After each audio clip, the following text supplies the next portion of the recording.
Salut à tous, on se retrouve aujourd'hui pour une nouvelle vidéo qui sera un rendez-vous que j'ai décidé d'appeler Narine vous raconte, où je vous parlerai de films un peu nazes de premier abord, mais qui au final au second, voire au troisième ou quatrième degré sont plutôt sympas. Donc j'ai décidé de commencer avec Swarm des fourmis dans l'avion. Alors pour la blague, j'ai acheté le DVD il y a quelques jours et il est passé cet après-midi à la télé sous un autre titre, genre catastrophe aérienne, ou une connerie dans le genre. Enfin bref. Donc je l'ai vu forcément à la télé. Donc si vous entendez des bruits de mastication, c'est juste que je me suis fait une assiette de toast au foie gras, donc je vais en prendre un de temps en temps.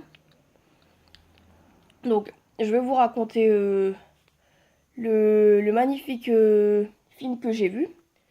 Alors on commence très fort avec The gros cliché de la mère et de sa fille ado qui doivent prendre l'avion mais qui ont eu un pneu crevé, donc c'est en mode embrouille.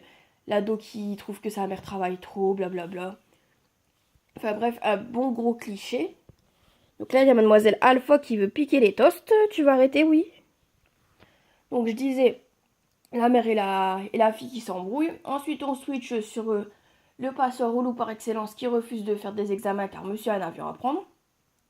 Et on re-switch sur la salle d'embarquement de l'aéroport où on voit un petit peu tous les personnages qui ne sont pas du tout clichés. Avec le jeune bourré qui fait chier l'hôtesse de l'air bonasse mais qui quand même veut se faire respecter. L'hôtesse qui est défendue par beau gosse qui se la justicier. Ensuite, on a le couple avec la femme fadasse et puis son maître loup. Et pour finir, on a la mère avec son gosse, son bébé quoi, dont tu sais qu'il va faire chier tout le film à gueuler. Voilà. Donc ils prennent l'avion, la mère et la fille elles arrivent en s'engueulant parce qu'elles ont failli louper l'avion. Donc tout le monde embarque. Ensuite, dans l'avion, donc la mère et la fille ont une magnifique conversation à base de la fille qui sort à sa mère. Bon, maman, quand même, ça fait 5 ans que papa il a clamsé, quand est-ce que tu couches à nouveau avec des mecs? Voilà. Ça, c'est pour que vous compreniez qu'en gros, la fille va essayer de caser la mère avec pseudo beau gosse, quoi. Donc, le patient relou, il a. Il commence à vomir et il clame en libérant des milliers de fourmis. D'où le titre à la base. Enfin, le titre du DVD.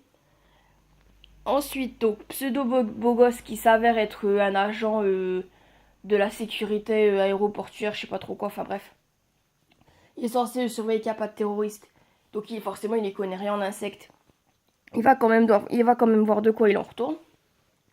Donc la mère qui s'avère être docteur en insectes va voir aussi de quoi il en retourne pour aider.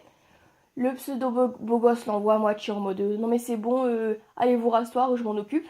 Bon, elle lui explique qu'elle est docteur en insectes, donc évidemment dès qu'il sait ça, il la respecte à fond. Donc le pilote qui apprend ça décide de contacter la tour de contrôle pour leur expliquer que quand même ils ont un petit souci de milliers d'insectes. Donc il demande même à docteur en insectes d'expliquer à la tour de contrôle ce qui se passe. Donc évidemment la tour de contrôle se fout à moitié de sa gueule. Et il lui dit bah donnez-leur de la confiture, hein. Ça c'est ce que ça mange les fourmis. Mais c'est vraiment ça, hein. Il lui dit vraiment donnez-leur de la confiture. Donc franchement ça vole haut. Bon, il dit quand même que bon, bah, on va se renseigner, on vous recontactera plus tard. Donc ensuite, il y a une réunion au sol avec un autre docteur en insectes et le directeur de je sais pas quoi, qui évidemment s'avère être un gros con. Donc docteur en insectes dit ah bah appelez-moi Mike. Comment je dois vous appeler? Et évidemment, le directeur gros con lui répond appelez-moi monsieur le directeur, docteur Bidule. Il s'appelle pas docteur Bidule, mais bon. Moi, le jour où je retiendrai le nom des personnages de ce genre de film, il est pas arrivé. Donc ensuite, dans l'avion, euh, franchement, c'était vraiment passionnant comme ça. Oui, donc les insectes, ils commencent à bouffer les fils. Donc ça fait clignoter les lumières, etc. C'est trop, trop flippant. Donc le pilote se pointe pour leur expliquer que la tour de contrôle leur a dit que pour l'instant il devait attendre. Donc il cherche un endroit où se poser, mais c'est pas grave. Pendant ce temps-là, la compagnie offre les boissons. Grand prince, hein, franchement. Ils sont envahis par les insectes, mais ils offrent les boissons. C'est beau. Donc ensuite, la, la meuf du mec relou se fait à moitié attaquer par les insectes. Évidemment, le mec relou s'avère être un gros trouillard et se sauve en courant. Donc pseudo beau gosse se pointe avec un extincteur et sauve la meuf. Donc la tour de contrôle qui avait donné 15 minutes au docteur, à l'autre docteur en insectes pour se renseigner revient dans le paysage. Donc évidemment le docteur en insectes leur dit que ah bah c'est la merde. Franchement c'était bien la peine de lui donner 15 minutes pour ça, hein. Franchement très très utile l'intervention. Donc le directeur gros connard le menace en mode ceci est une conversation top secrète. Si vous en parlez à qui que ce soit, vous serez inculpé pour haute trahison. Ok. Le mec avait rien demandé, mais bon, c'est pas grave. Donc, donc le pilote apprend qu'ils ont pas le droit d'atterrir nulle part, quoi. Personne ne veut d'eux à cause de leurs insectes qui en fait s'avèrent être super intelligentes, super modifiées génétiquement, enfin bref. Donc ce que docteur en insectes de l'avion explique à pseudo beau gosse qui se fout à moitié de sa tronche. Quand même encore toujours macho sur les bords, mais genre le macho sympathique, quoi. Bon, au final, le mec est juste débile, mais bon, c'est pas grave, hein. Faut bien le pseudo beau gosse du service. Voilà. Donc, il se retrouve en mode de galère dans les airs. En plus, il y a une fuite de kérosène. Donc, le pseudo beau gosse dit bah, je vais aller m'en occuper en même temps, je vais tuer la reine des insectes. Pas des fourmis, quoi. Bon, c'est des insectes, mais bon. La reine des fourmis. Donc, évidemment, docteur en insectes veut l'accompagner. Il envoie moitié boulet non, mais c'est bon, je vais m'en occuper. Évidemment, il envoie moitié boulet elle insiste pour venir. Donc, ils y vont en mode avec des déos, etc. Ensuite, donc ils sont dans la soute. Pendant ce temps-là, l'ado qui a décidé que elle était plus une ado et qui en 30 minutes a pris 10 ans d'âge mental a un extincteur et aide un peu les passagers qui se font attaquer par les insectes. Donc pendant que Docteur en insectes joue un petit peu à la chimiste pour fabriquer un truc qui est censé tuer les insectes, pseudo beau gosse la drague en mode gros lourd, vous êtes quelqu'un qui donne envie d'être regardé, blablabla. Bla, bla, bla. Oui, oui, il sort vraiment ça, hein. Qui attire les regards, etc. Donc franchement, le mec est super utile, quoi. Il fait chier pour venir, mais tout ce qu'il trouve à faire, c'est la draguer alors qu'ils sont envahis par les insectes. C'est vrai que c'est une priorité, franchement. C'était vraiment très important. Donc pendant ce temps-là, le mec bourré du départ, là, qui faisait chier l'hôtesse, pendant ce temps-là, je crois qu'il y a eu genre 40 minutes de film. Il a fait chier je sais pas combien de fois pour avoir de l'alcool alors qu'il est bourré. Donc il fait chier une énième fois. Le steward qui en a marre lui dit ah ben je vais vous servir une paire de claques, vous allez voir ce que vous allez voir. Mais il lui dit vraiment ça, hein. Il va lui servir une paire de claques. Franchement, beau sens du service des employés. Enfin bref. Donc pendant ce temps-là, le docteur en insectes et Pseudo Bogos sont toujours dans la soute. Donc Pseudo Bogos est censé s'occuper du truc de kérosène, donc le pilote lui explique comment faire. Et là il sera magnifique. Ah mais je suis pas mécanicien professionnel moi. Mais franchement qu'est-ce que tu t'es proposé si tu... Pourquoi t'as été te proposé pour faire le truc si tu sais rien faire franchement. Ah non mais c'est franchement... Je sais bien que dans tous les personnages, dans tous les films comme ça, il est censé avoir le personnage du beau gosse justifié, du justicier machin truc. Bah alors lui franchement c'est un des plus nazes que j'ai vu. Le mec ne sert absolument à rien. Il insiste pour venir alors qu'il sait rien faire. Au final, c'est docteur en insectes qui trouve la solution pour réparer la panne de kérosène.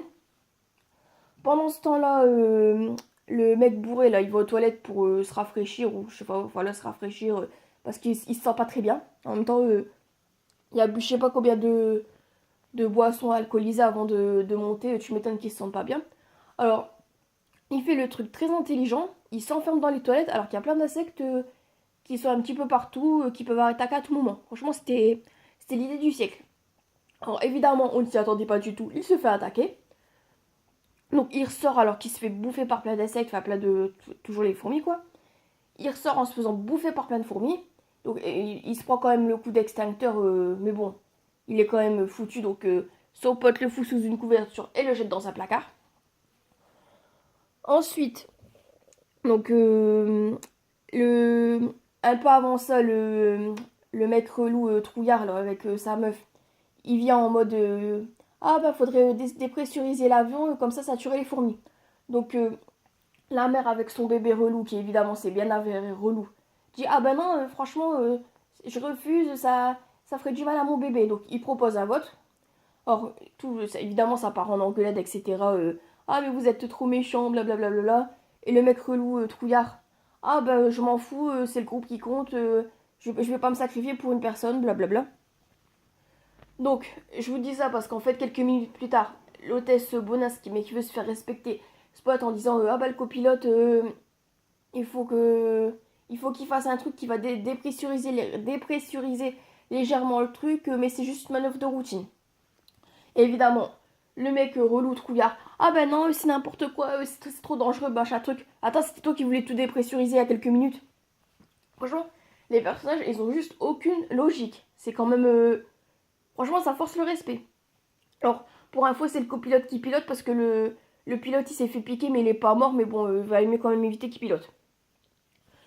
Donc, au final, le pilote, enfin le copilote a une illumination. Ah, bah, il y a un truc militaire désaffecté à 300 km d'ici, on pourrait atterrir, blablabla. Donc, le pilote se pointe pour leur expliquer que bah, ils ont trouvé une solution pour atterrir. Donc toujours le mec relou trouillard qui commence à s'embrouiller avec le pilote. Ah mais c'est n'importe quoi, qu'est-ce qu'on va faire si on n'a plus de kérosène, blablabla, je refuse, j'ai payé mon billet plein pot. Donc le pilote le remet à sa place. Ah mais moi j'en ai rien à foutre que t'as payé ton billet plein pot. Moi je vous ai juste informé par courtoisie. C'est moi le pilote, je fais ce que je veux, c'est moi qui ai la responsabilité. Et si vous continuez, je vous fais interdire à vie des vols. Donc le mec il est bien remis à sa place. Surtout que bon, le pilote, lui, il s'en fout. C'était comme dans chaque film comme ça, évidemment, c'était censé être son dernier jour avant sa retraite. C'est toujours comme ça. Donc ensuite, bon, je vous cache pas que là, je me suis à moitié endormie. Mais j'ai quand même vu vite fait la fin. Et en gros, ils ont réussi à atterrir. J'ai vu qu'il y avait des mecs qui menaçaient de leur tirer dessus, des militaires. Mais bon, visiblement, ils leur ont pas tiré dessus. Je vous ai dit à ce moment-là, je dormais à moitié, donc j'ai pas tout suivi. Mais bon, en gros, ils ont atterri. Ils ont cramé l'avion, évidemment, après avoir fait sortir les passagers, lol. Donc voilà, ça se finit comme ça. Et ça se finit par un magnifique... le petit trio, là, pseudo-beau gosse, qui a servi à rien au final. La mère et la fille, en mode sourire complice, et la fille, ah bah ça serait bien qu'on se revoie tous. Donc voilà, on se doute bien qu'ils vont finir ensemble. Franchement, on l'a pas du tout deviné dès les premières secondes du film. C'était... C'était très... Très bien amené. Ah oui, et puis il y avait un pseudo twist, en fait, il n'y avait pas une reine mais plusieurs reines, donc c'est pour ça que à un moment dans le film, quand il tue la reine, ben les fourmis, elles continuent à agresser, parce qu'en fait, elles avaient plusieurs reines à protéger.